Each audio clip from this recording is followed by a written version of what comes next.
Welcome to the Vector Garden. In this video we are going to talk about how to make shadows behave in certain way. So just that you can look at how this behaves here. This is what it does. Okay, I'm going to change to a file where we have all these objects, and you know how shadows work. You select the object and then go to Effect, Stylize, the top stylized one, not this in the bottom here. So we're going to select this one, and there's the drop shadow. And then we can just set that up and apply it. And this is now on this object. When you select two objects and apply this, and I'm going to take it from here now, from the last used effect, then you can see it does the same on both objects. Now I'm going to select these two and then first group them. So let's go to Object Group, and then let's do the same. So let's go to Effect, Drop Shadow, and you see then it gets applied to just the bottom one. So what has happened here? Let's take a look at that. To do that, we are going to Window Appearance, like this. And we are also going to Window Layers in here. So let's see where I can put that here. Let's make that smaller, like this. And then we're going to put that here. Let's first take a look at this one. That was the simplest one. So this one, in the Layers panel, you see it's in here. It's just a rectangle, and there it has that meatball, as it's called. So it's the target symbol, the circle, and it's filled with gray, and that's what is called the meatball. That means there's an effect applied, which we can see in the appearance panel, and you see it has the drop shadow. As simple as it can get. And then that was quite normal. So let's see what happened here, which I have selected like this. It's this object, and you see they are separated object, and basically the same happened. But in this case, I have grouped them first. So what has happened here?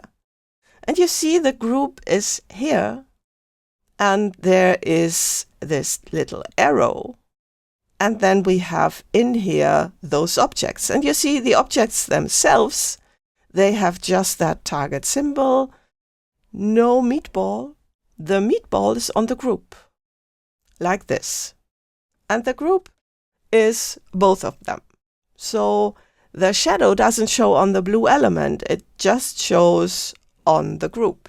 So just like you see in here. If I am now doing what I have done in this other file, so just selecting them and let's group them. So I'm going to group those two now. I'm using the shortcut like this. And then you see that group looks different. So in here, we have it the other way around. We have the meatball on the two elements inside, and the group itself doesn't have one, like this. So now I'm going to move that around. So I'm going to move that around, and you see it casts a shadow on the other one, which didn't happen in the other file. So what's going on there? And for that, I'm going to take this element. It's not an element, it's two elements. I'm going to select them both, and I'm going to group them, and then copy them, make a new file like this, and paste them. And then let's have some more of them. So I'm just moving them around, pressing the Alt key, which makes copies like this. So there we have that.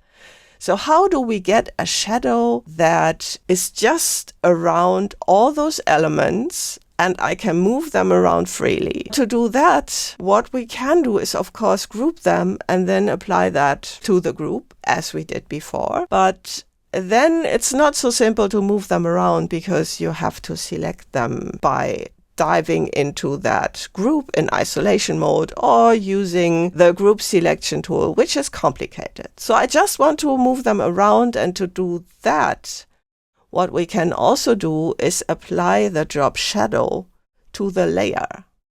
And in order to do that, you can just click on that target symbol of that layer, and then let's go to Effect, Drop Shadow, like this.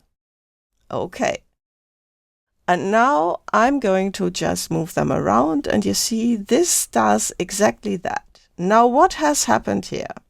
Let's take a look at the Layers panel, and you see when I open that here that all the group do not have a meatball, only the layer has one. And if you open the group, then of course that blue rectangle does have that as well. So we have an effect on the blue rectangle and another one on the layer. That's what's happening here. And you can also see that in the appearance panel. If you click on that meatball, then you see there is the drop shadow.